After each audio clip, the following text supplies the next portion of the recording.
కావాల్సినంత ఉంది. మీ tooth paste లో ఉప్పు ఉందా? ఉంది. సరే పదండి మేడం, ఇంకోసారి వద్దామా? టూత్ పేస్ట్ లో ఉప్పు ఉందా లేదా పక్కన పెడితే ఆ గేట్లో పాము ఉంది.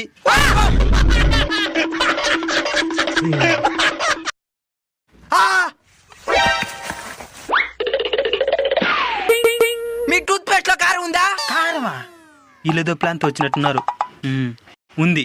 ఉందా? మీ టూత్ పేస్ట్ లో చింతపండు ఉందా? ఉంది. మీ టూత్ పేస్ట్ లో బిర్యానీ మసాలా ఉందా? ఉంది. ఏంద్రా నువ్వు ఉందని చెప్తున్నావా? ఈ విధంగా ఉంటే మేము ఎట్లా పేస్ట్ అమ్మేదా? మేడం వీడు కావాలనే నాటకాలు చేస్తున్నాడు మేడం. రేయ్ నువ్వు ఏ బ్రాండ్ యూస్ చేస్తున్నావు? సిపిరా. మేడం భయపడద్దండి మేడం, ఇప్పుడు అడుగుతాను చూడండి. మీ యాప పొలంలో చక్కెర ఉందా? యాపలో చేతులు చక్కెర